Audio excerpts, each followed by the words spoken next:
So we had a good week. I had a fellow that had worked for us. He was here 2 weeks ago, and he said he'd be here this morning. He has a great deal of difficulty being consistent.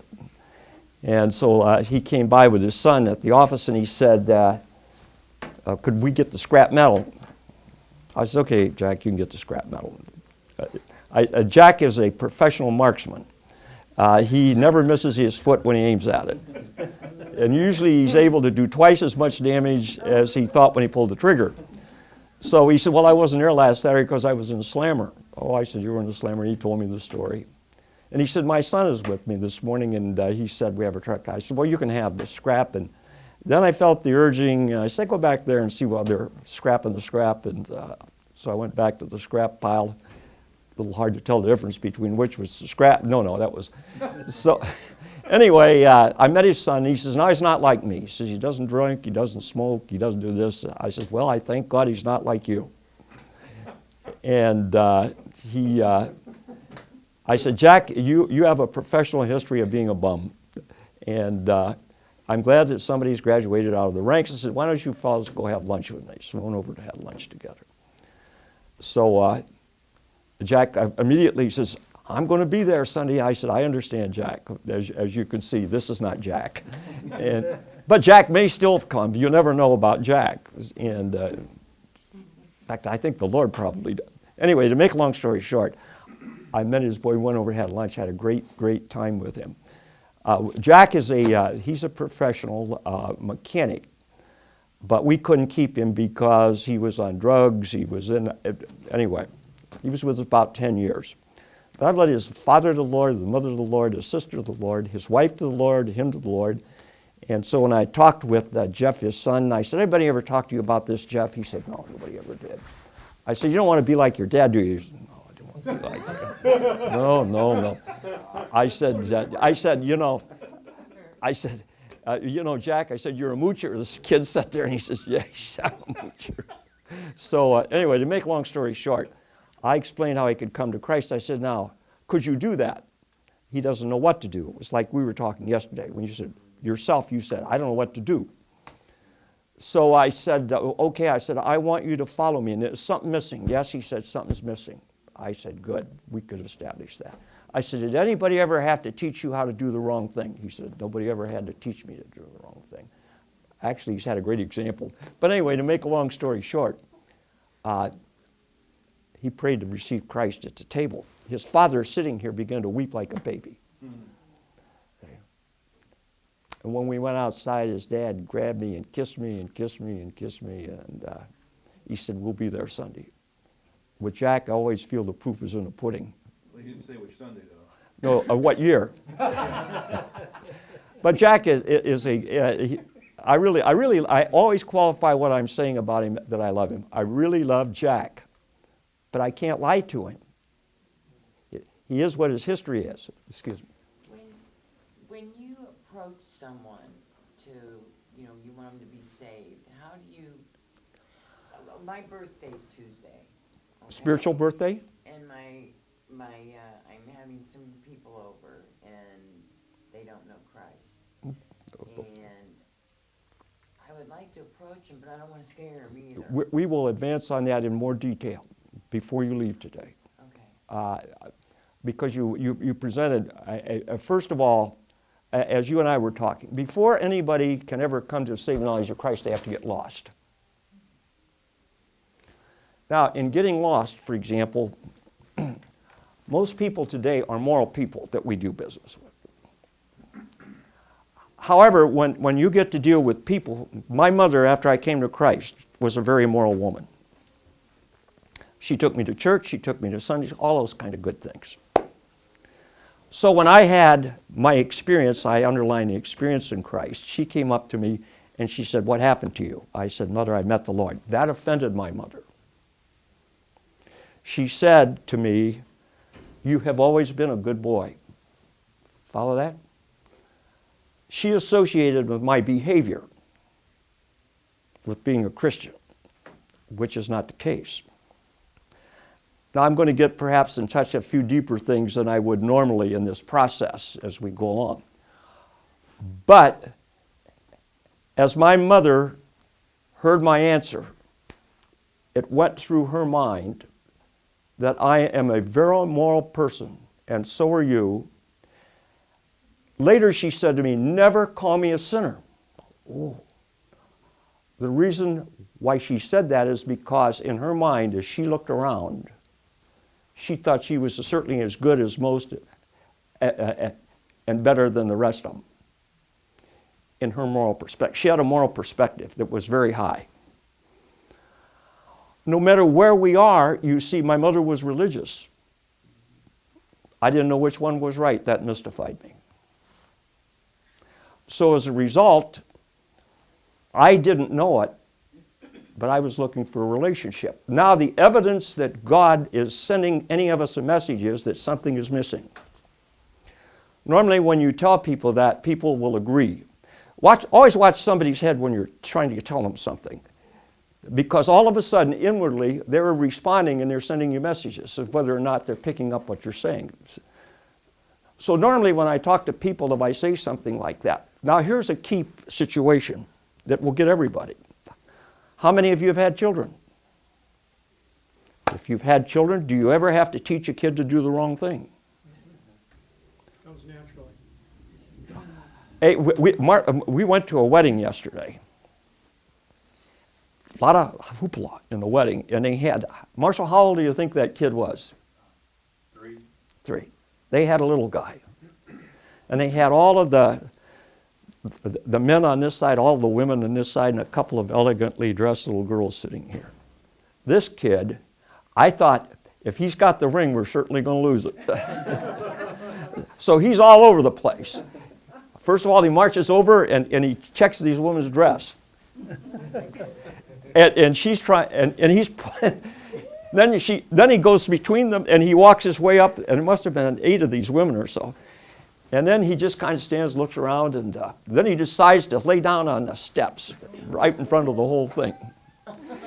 Then if this is the thing that he's carrying that has the ring on it, he's twirling it. I thought if he's the ring bearer, this group is in set. And here are these the groomsmen out there, and they're trying to grab the kid. And he pulls away from them, you know. In and out around. I want to tell you. And then they're all trying to, you know, so it isn't obvious. Settle down, you little squirt. You know, they're trying to send him the message. And the kid just looks at him and pulls his tie. I thought, oh my gosh, he's going to undress himself. Anyway. This kid was the greatest example of disobedience that you could look at. Now, as I said, I'm going to expand on this a little bit, and for certain reasons. In all of history, there are 2 prototype men in all of history.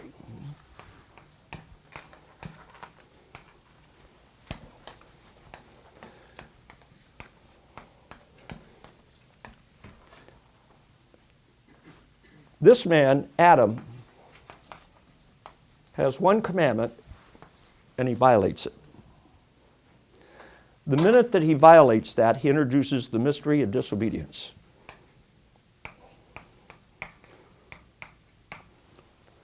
Now, from that time on, because of what this man did, when you follow the processes, once he received Satan's nature by disobeying one commandment, all of us inherited the same problem. That is why, because of this man, this one man's disobedience, by one man's disobedience in Romans 5, all were made sinners. My mother says, I'm not a sinner. She associated a sinner and his behavior. No, not so. A sin is an act of a violation of a law of God for which there is a penalty. Oh, I understand that. The problem becomes that in this man, at this point, there's a second law that's at work, and that is the mystery of iniquity. I mentioned this would happen before the man was ever on the scene, in God's anointed cherub. When this man fell in the garden by an act of disobedience for which there was a penalty, from the time he did that, going forward through today with everybody sitting on the face of the earth, They all inherited the same condition. So that when you have a child, for example, I'll show you that in a minute. If you go to Psalm 51, there are two laws at work.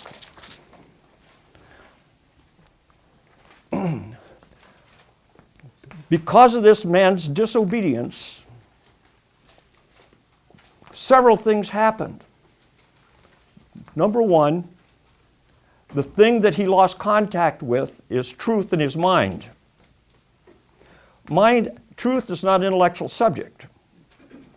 You can never attend anybody's class on truth because truth is incarnated in a person. You say, how do you adjust to that? Jesus said, I am the way, the truth, and the life.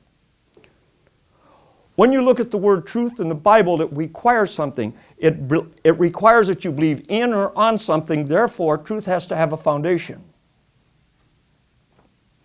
Anything else without a foundation is predicated on opinion. All religions are good. I didn't say that. I'm saying that truth is in a person. Therefore, religion is a byproduct of a person. You see. Somebody says, how can that be? If I want to read now, what happens from that moment on in verse 5 of this chapter? Behold, I was shapen in iniquity. There's your condition. And in sin did my mother conceive me. If I read Psalm 58, verse 3, I'll read that they come forth. I'll read it. It's always better to read it. Don't you agree with me? It's better to read it. I agree with you. 58, verse 3. It says, the wicked are estranged from the womb. They go astray, speaking lies. What does that mean? That means that nobody has to be taught to lie because it's incarnate in the nature with this guy. Now, because my background is technical, I like to deal in laws. These are two irrefutable laws. When Satan fell, he broke the harmony in the universe. The minute that there was a second will in the universe, God is now on a program to reconcile the whole world back to one. That's a long time before you and I ever got on the scene. As long as there's more than one will, there cannot be harmony. Now that's interesting when I look at the word harmony because we have music where people like to sing harmony. There's a resonance to harmony. Musicians in great orchestras, the director always listens for the harmony. When I was in the Air Force and flew, when I was flying, there were mostly reciprocating engines. I flew in a four-engine aircraft. I always listened to the harmony of the four engines. And I want to tell you, I could tell you quicker than a snake when those engines weren't in harmony. In fact, it got so bad that when I would go to sleep, because we had crew bunks, when I would begin to drift off to sleep, I'd lose contact with the engines, and I'd shudder at that. And it would all wake me up. So I couldn't sleep on an airplane. I kept always listening to the synchronization of those engines. And then it was like a trauma when I couldn't hear them. So God is in the works. Why do we have dissonance throughout the world? Because there's no harmony. So God begins to work on reconciling the whole world back to one will. The universe can't function with more than one in harmony. So God sends forth the second man, Christ. Christ is the mystery of obedience. The first man, Adam, brings in disobedience. The second man, Christ, brings in righteousness.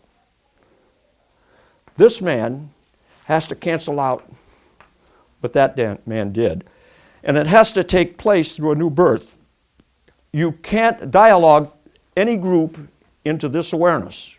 God has to add something in each person for them to have the light come on, and they grasp that this is truth. Because of this, the light went out in here, because God educates the heart, not the mind. You see, this intellectual computer here drives everything as I do, my schedule, my routine, my paying my bills, the whole 9 yards. This man, the mystery of obedience, when he comes on the scene, he will cancel out what this man did if I do what he says for me to do. Now, once that happens, there are 3 types of people on the face of the earth. There are no others.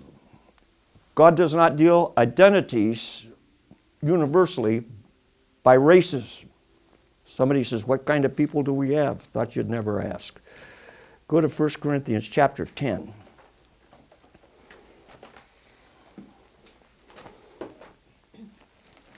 I think.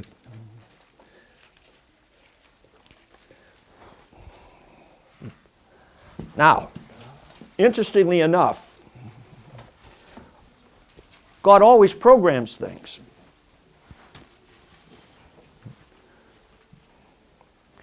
The Word of God speaks of the world that then was. Then the Bible speaks in terms of the ages to come.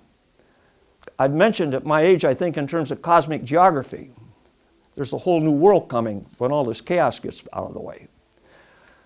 The 3 types of people on the face of the earth, he doesn't deal with any group according to religion.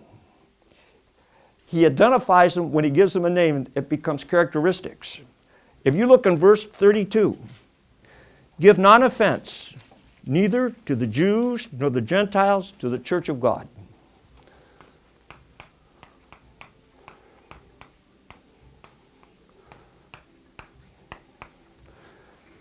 So he says there are 3 types.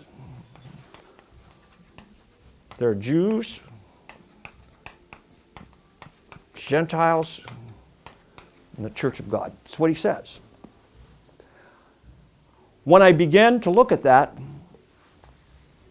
all people are in this, and all groups are focused and operating under the 2 prototype men. If a man doesn't know Christ, he can't think right. He may think well, but he can't think right because he can't come to the knowledge of the truth.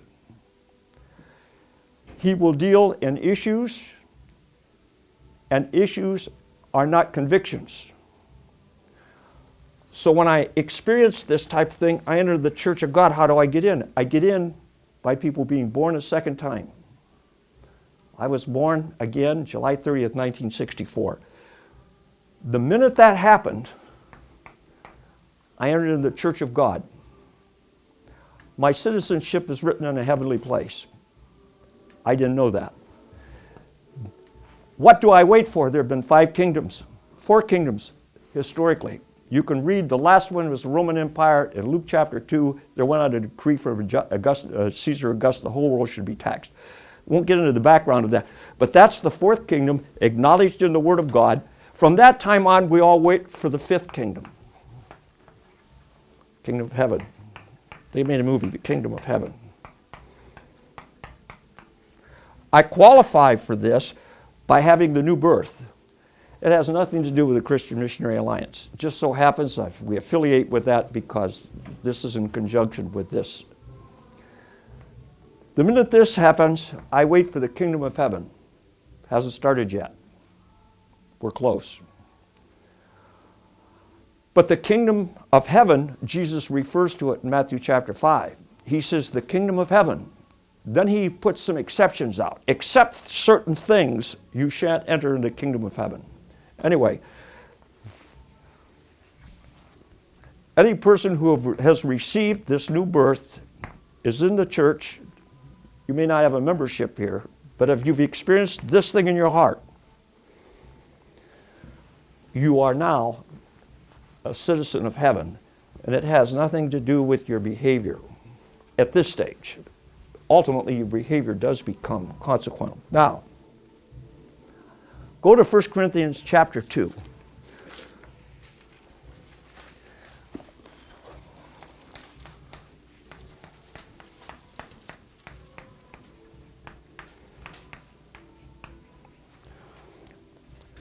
When I began to look at this, there's an introduction here to this word. Now, when God introduces this word, Without Christ, I don't have wisdom. If you read the 15th proverb, you'll read where God instructs the heart and admonishes you. In fact, that's 15:22. He admonishes you to begin educating your heart. Somebody says, you're kind of confusing me. I want to say this, and I'll read this in verse 6. Chapter 2, 1 Corinthians, verse 6. Howbeit, we speak wisdom among them that are perfect, not the wisdom of this world. Now, God deals in another type of wisdom, which the princes of this world knew that came to naught. But we speak the wisdom of God in a mystery. Now, let me illustrate something. All those people, Nancy, that you're going to have at your house are living a life dead to the wisdom of God. All of God's wisdom is hidden until I come into a relationship with Christ. Then he starts revelation. That's to this. Then he moves to discernment. Then he moves to perceiving.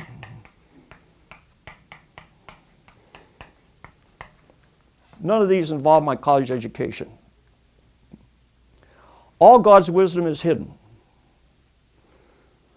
When we deal with a person like Jack, I told Jack, and I believe it with all my heart, Jack is now at the edge based on his history and his behavior. He said, I felt when you and I talked the last time, I didn't expect to talk to you. He said, I felt that I was getting a warning. I said, Jack, I'm going to warn you. You're this far from dying. God has sent you warning after warning after warning. Then you use up your change. There are some people who can't live in life. So this process is an education process of the heart, and it begins to unfold the mysteries of God. Somebody says, I never thought of that before. You can't think of this until you enter into a relationship with the God of the universe. Now, I want to go to the same, down to verse 14. Now here's why. The natural man receiveth not the things of the Spirit of God. Why? Because they're foolishness to him. Neither can they know them, for they are spiritually discerned.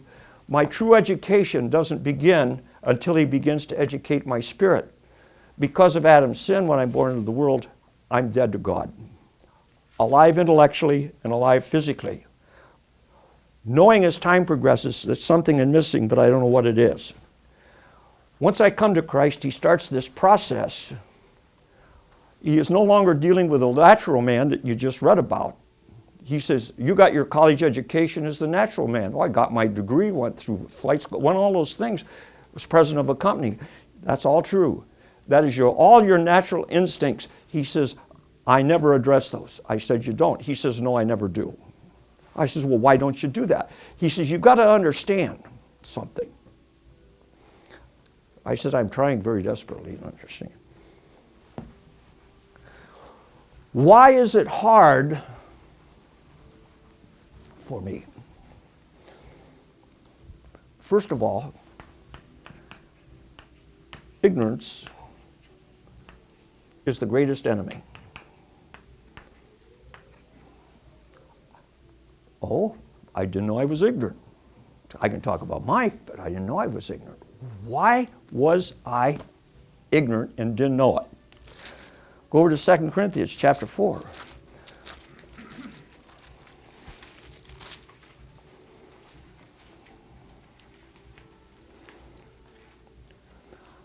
Now it addresses ignorance in a different arena. How does it address it? Verse 3, but if our gospel be hid, I just let you read that we speak the wisdom of God in a mystery, even the hidden wisdom. If the wisdom that God is dealing with is hidden, read here, but if our gospel be hid, it is hid to those who are lost. What's the problem with lost people?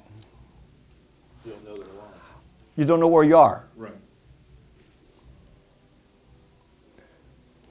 Therefore, everything leading to this has been a passage on the scene of mysteries. I can't understand why all these things are happening. Solution.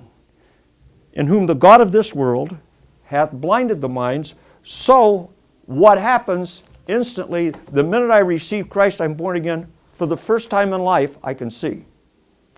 July 30th, 1964, college president, husband, a father, flying officer in the Air Force, president of a company, bang! Can't believe it. I did what the book says. I call it the tech manual. We have a lot of service techs. If they don't study the tech manual of the equipment we get, they can't fix it. So when things are broken, if I don't know what the tech manual says, I can't fix it. The reason is everything you learn is discovered. It's all been there before. But if you're lost, God starts the discovery process by revelation. Now people start learning an entirely new, different perspective. Prior to that time, they're very intellectual, argumentative, all the rest of it. God pulls the blinders off and he says, I'm now revealing things that have been hidden, and it's been hidden to the entire human race. In fact, he says that the princes of this world, had have known that, they wouldn't have killed the Lord of glory. Oh, you say, how does that apply today? That means the kings of the earth are absolutely blind. That's why they can't get along. Now what they do is they dialogue and talk and talk and talk till finally they say, we won't talk anymore, go get the guns. I was in Yugoslavia, case by itself, story by itself. We're dealing with a man yesterday, and he's talking about the problems in his house. I said, let me ask you this. You're getting to a solution? No, because the principles keep dialoguing it. And Jesus used the term perplexity, run around a circle, they keep getting exhausted.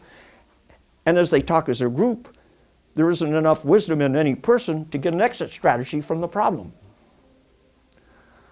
The Word of God says, whenever the problems mount to the point where you can't handle them, listen to what I will tell you, I will send you an exit strategy. Somebody says, now, when I have a problem that I can't surmount, I go before God, and because God has shown me something in a grandson of mine. My little grandson has had a trauma. Now that alerts, and this man I was talking to yesterday is third generation. The things that he should know about being a third generation grandparent, you could write on the blimp. Shame on him. Now as I look at my grandson, I'm saying, I need help because you made him. Who do I go to? I go to the manufacturer. I'm distressed over what I have learned. God says, why are you distressed? I said, you must want to teach something. He says, you're back on the page again. Boy, I want to get this. I'm on the page again. I didn't know I was off. I said, I have a problem I've never seen before. He says, that's why I gave it to you. He said, don't you know you get bored with the same problems?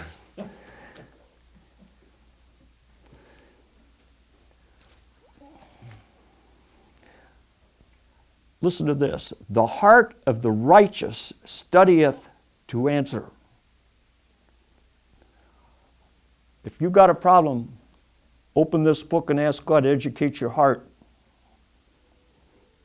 The Lord is far from the wicked, but he heareth the prayer of the righteous. And so as I read that, God is involved in educating my heart. I say, no, I need help. What? Do I get an answer? No. What was that verse, brother? I forgot. Proverbs 15:28. Now, though, I'm looking for some indication. God always follows up now with more information. I'm never stagnant when I get a problem and I begin to invoke him in a problem. Oh, I'm down at my son's house. That's Marshall by name. He's a little guy in the blue shirt, nice fella, wears a tie, you'd love him. Here's what I hear. The kids got their grade card. Oh, good. I'm thinking, poor little guy, he's had this trauma. Well, anyway, look at his grade card, I'm stunned. I am stunned when I look at that grade card. But I look at his behavior. Yeah. Teacher has some opinions. I think he's very opinionated. But anyway, he doesn't do well on that side. But listen to what I discern. Now I want to single out certain things that will alert me that he's not confused. Because it says the enemy is the author of confusion. If he's confused, you see, this will haunt him. God gives us in the mind two factors. He gives us memory is one, and the other one is imagination. I would have done a whole lengthy situation this morning on the fracturing of memory. The minute a kid gets messed up in his home, his memory starts to get fractured. What's that mean? From the time that that home gets fractured, his memory of home life, whoever fractured it, doesn't leave him. If you bailed out in a marriage, those kids have fractured memories, every one of them. You'll spend the rest of your life trying to restore pleasantries to that. So when I get people with damaged memories, oh, I'm thinking, that's a real trauma. Oh, guys, I looked at that grade card. Now look what I look for. A in Bible. It's all A's and B's. Math, B+. There are two things I look for. If a child can grasp the language of math and not be confused, his mind is focused. Math is a different language. It's easy when you get into another language to get confused. He wasn't confused, he excelled. I looked at Bible, an A in Bible, he excelled. I looked at the rest of the grade card, A's and B's. Listen to what God told me. He says, don't you know, historically, you don't understand that Satan keeps an eye on genealogies. Oh, yeah, I said, I've been oriented with that. Yeah, he says, Satan keeps an eye on genealogies, and don't think that he doesn't know what potentially can happen in the life of a little fellow. Whispers in my ear. He says, go to war for the little fella, because anytime a child in a family has more difficulties than the rest of the children put together, the enemy knows his future and is just trying to destroy him at an early age. How do I know that? In the days of Moses, there went out a decree, they started killing the children. At the time of Jesus, they sent out a decree, they started killing the children. The enemy's intent is always to destroy the children. We've murdered 40 million babies. Anybody that's an advocate for that is the devil's disciple. Absolutely blind, intractable. God looks at your genealogy. He looks at your heritage. He said, I've had enough of you guys. He says, I got to start destroying the kids. So you know what I did? He revolutionized my thinking and my prayer for the little people, especially this little boy. You know why? God told me I got my eye on him. I said, I will now go on the attack for this little fellow. I'm just kind of mushing through the situation, kind of maybe a little self-pity, maybe a little pride. God says, you don't know the future of this little guy. He says, you start laying the groundwork for his future. He said, don't forget that. He says, pass that around to the rest of the people who have kids and grandkids. I said, tremendous insight.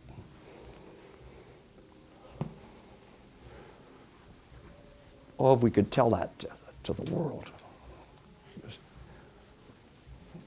The enemy always wants to work at destroying any potential, because why is the genealogy so significant? The genealogies are so significant because the enemy knows exactly where he can go and who he's got to confront years from now that are going to be his opposition. He doesn't know the program, but he does know, and he's wise enough to see that what I'm looking at coming out of this family and its genealogy, we've got to concentrate on destroying it. Let me say then that every marriage that's entered into has an enemy from the minute it's consummated. So today, the minute that these marriages that we see on the tracks are consummated, the enemy goes to work trying to destroy them. So we have, what'd you do with the talk, Jack? Oh, it's got to be, I'm sorry? Yes, I was just checking to see if you were observant. It exactly, oh, you devil, you. Now, Good job. here's your problem. You're natural and you're intellectual. Here you have the capacity to remember. It has nothing to do with your spirit. If you destroy a person's ability to remember pleasantries that they should build on out of the house, you wound him and fracture his future. If a mother departs from a home, the house is going to be, the memories of all the children are going to be fractured. What does that mean? It means the foundation of the house went that way. Now, Titus chapter 1.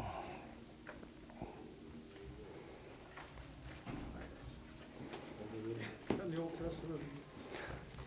Oh, that's in the book of Maccabees. Didn't catch that, did you? Right after Timothy. That's the last of the 5 books of T's. 1 Thessalonians, 2 Thessalonians, 1 Timothy, 2 Timothy, and the book of 1 Titus. Why is a child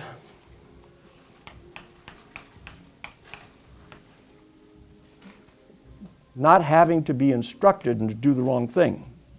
I mentioned that he inherits it in his nature. But here it says, unto the pure, all things are pure in verse 15. But unto them that are defiled and unbelieving is nothing pure, but their minds and their conscience is defiled. In Titus, it says that your mind is defiled. What does that mean? You have the capacity to think evil. Everybody on the face of the earth has the capacity to think evil.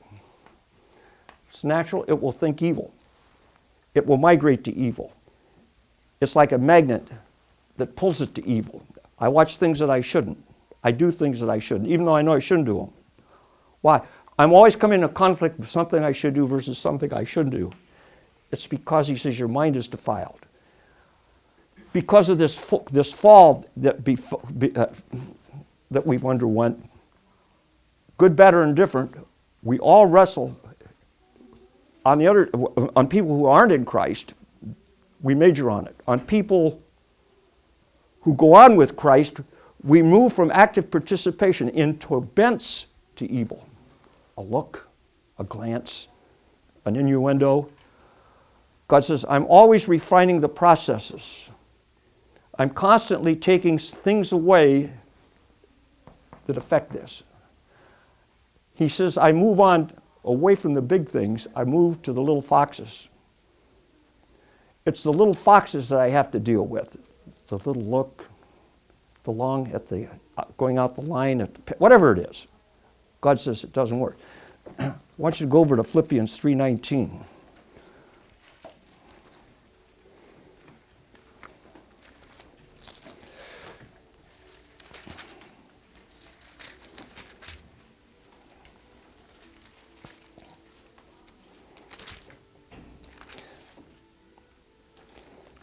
Starting with verse 7. Brethren, be followers together of me and mark them. That word means stigmatize them, which walk so as ye have us for an example. If many walk, of whom I have told you often, and now tell you even weeping, they are enemies of the cross of Christ. Here's why. Whose end is destruction, whose God is their belly, whose glory is their shame, and who mind earthy things. God says, the problem that I have with you, you always see things horizontally. You're very analytical, you're practical, and you're logical. You very seldom ever see things this way. That's a condition of my mind. And we could go on with that. In fact, if I can find it in 1 Timothy chapter 6.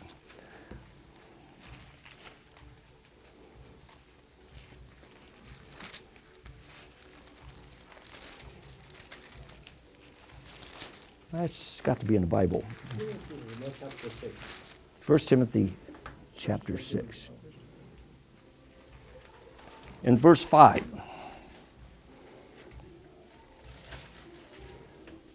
Verse 6, chapter 6, starting with verse 4, he is proud, knowing nothing, but dotting about with questions that don't mean anything. And he works with strifes of words, whereof cometh envy, strifes, railings, evil surmisings. They are perverse disputings or reasonings of men of corrupt minds.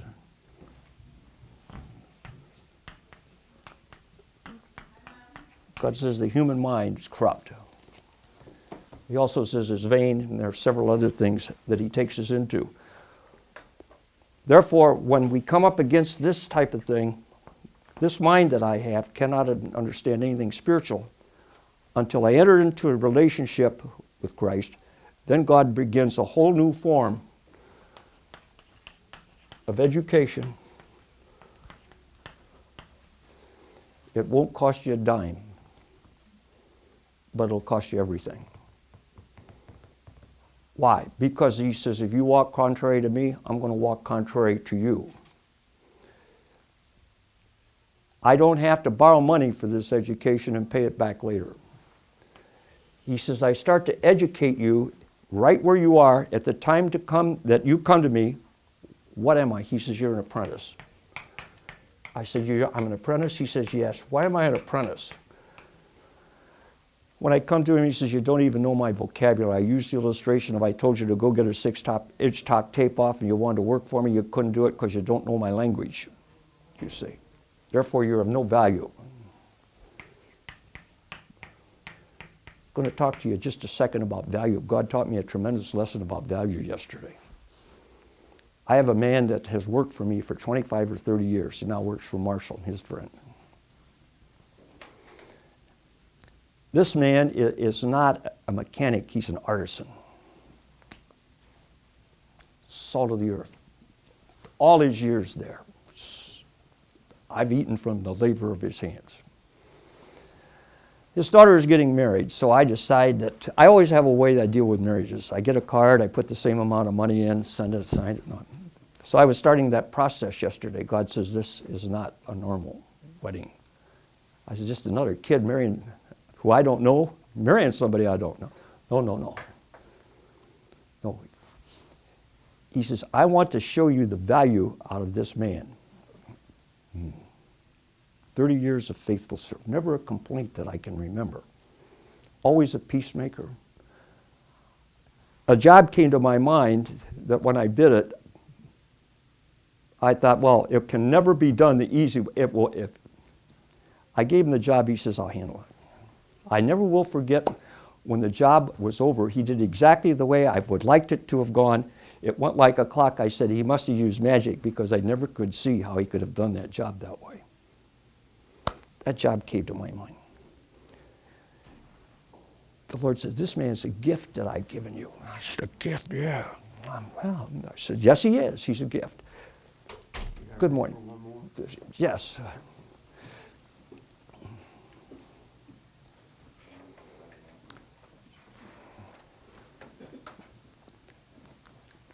Anyway, as I'm going through that, what I started my process in of what I was going to do, which was normal. I said, well, no, I'll do this. God says, that's not enough.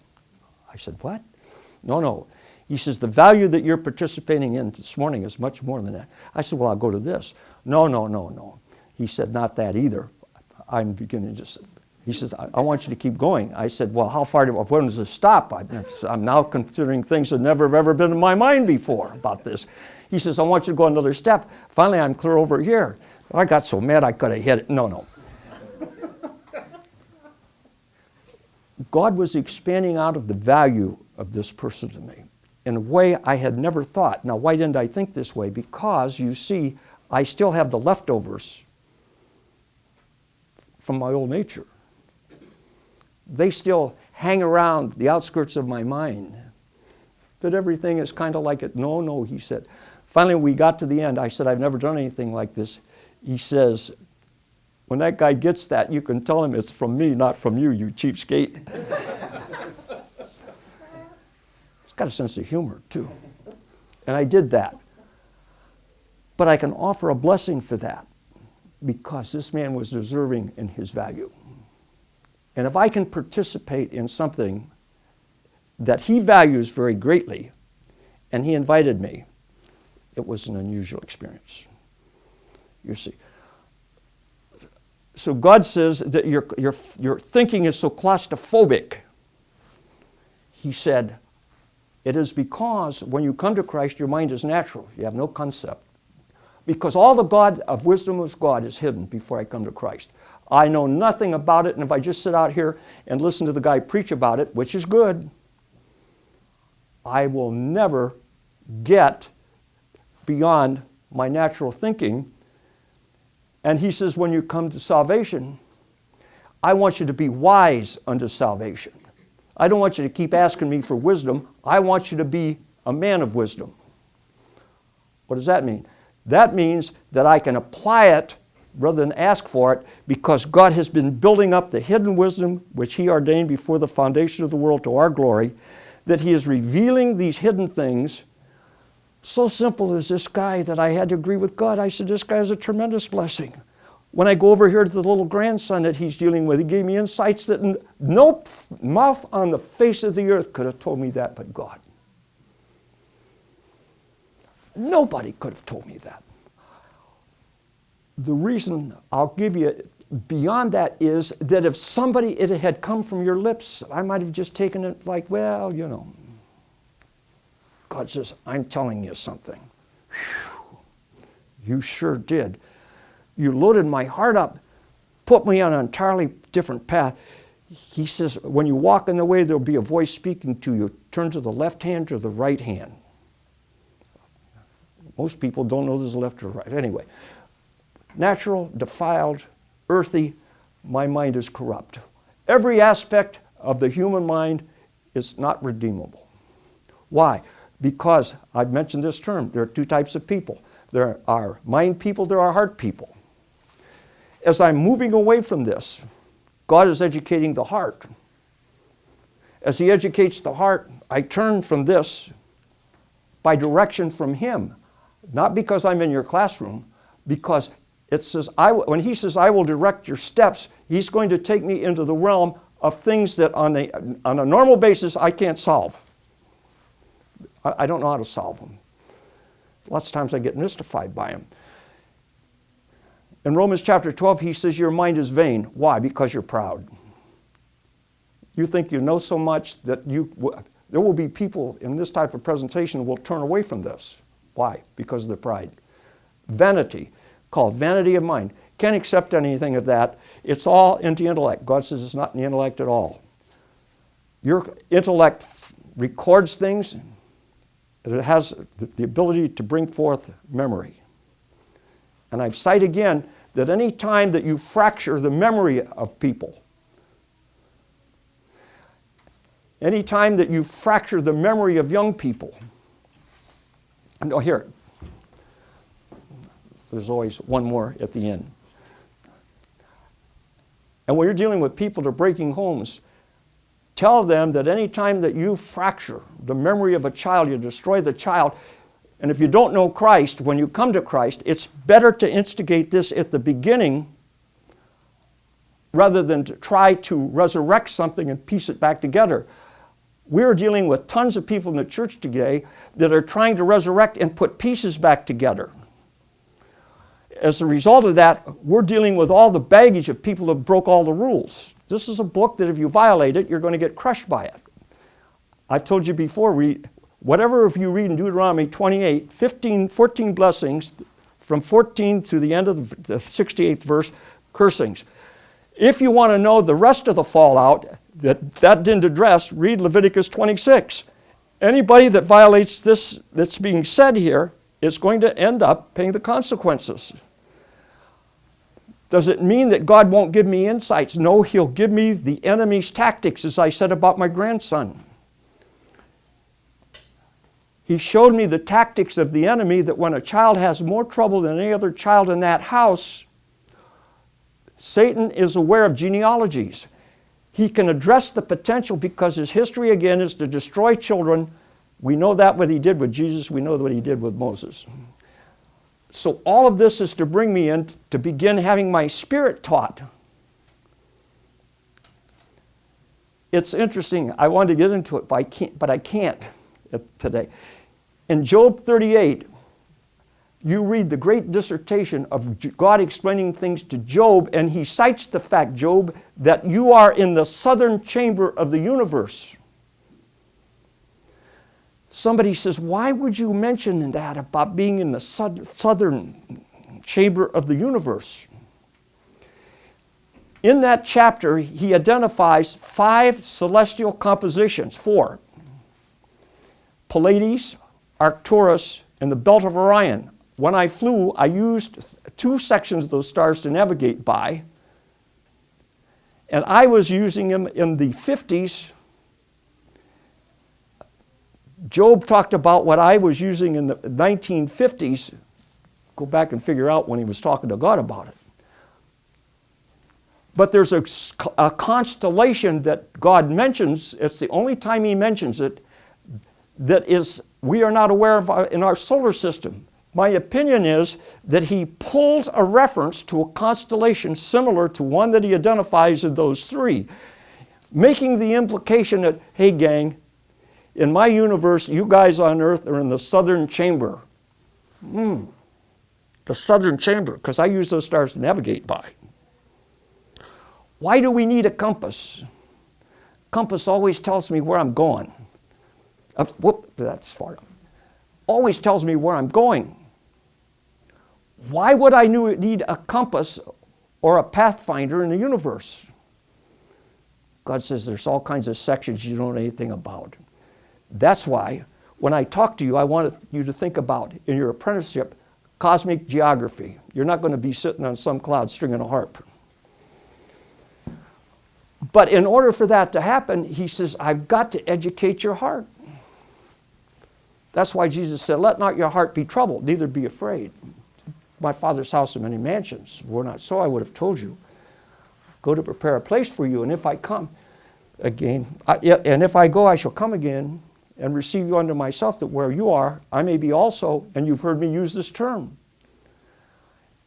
He will develop a city 1,500 miles cubed, and the Jerusalem location, which if you divide through by 12 is 600,000 stories high. Put that in for an architectural and engineering problem. That's where you're going to be. The key to that mansion that you're working on today, as God works through this process of your natural mind, your defiled mind, your earthy mind, your blinded mind, is to educate you so that when you go into His kingdom, you can function. You're not going to be looking there saying, now what's that? God says, I want you fully prepared. Go back, don't go to it. In Philippians 3:15, it says your citizenship is in a heavenly place. Everyone who has received Christ has their citizenship in a heavenly place today. Have you entered it yet? No. Are you far from it? Nobody's far from it. But when I enter that, whatever I've been doing on earth has been a training ground for what I'm going to do in eternity. There is no disassociation with that. Why do I enjoy work? Because God enjoys work. Why do I enjoy recreation? Because God enjoys that. Why do I like good music? Go read about the sons of God that would join God in a great harmony of choir singing. He says the sons of God came together. with God on their throne. In fact, in Job it says even Satan showed up a few times. And then there was this rousing choir. Boy, I can see him really belt it out. In fact, I tingled when I read it. I said, sounds great. You know why you like it? Because God likes music. Somebody says, I never thought of that. That's our problem. We don't think right. Again, I mentioned we speak the wisdom of God in the mystery, even hidden wisdom, which God ordained before the world in glory. Everything that we're talking about, to a person who doesn't know Christ, he hasn't a clue about this. And he's turned it off for the reasons of the condition of his mind. None of this gets pivoted over until God works in the heart. He comes to Christ. Then, as I read in Proverbs 15:28, God educates your heart. The whole situation is, the reason you can't go to some educational institution and get a PhD in what I'm talking about, because nobody else can do it. Right, Jack? I like it. Speak a little louder, please. This is the fantastic thing of what we're in. Constantly educating my heart. Why? Marshall and I have been in business together. I'm now subjugated to that. And in our relationship, we have to come to the point where we think alike. All the walls we climb over, our father or son, are walls because we don't think alike. God says, you are my son, and here's what I'm teaching you. Let this mind be in you, which is in Christ Jesus, and the more you can think like me, the more you and me are going to get along. So when you graduate out of your apprenticeship, I can say, welcome, child. I've got things for you to do. I want you to go over here and start over here. And you're not going to grab your head like my other grandson down in Winchester, Virginia, who's now working for somebody else. He's out from under the family. He's working for a boss. I said, do you like your boss? Guess what he said? No. Working for the family? You know, prissies. God says, send him out and let him work for somebody else. Why? Because then he'll find out what he doesn't know. Working for you is never going to find out.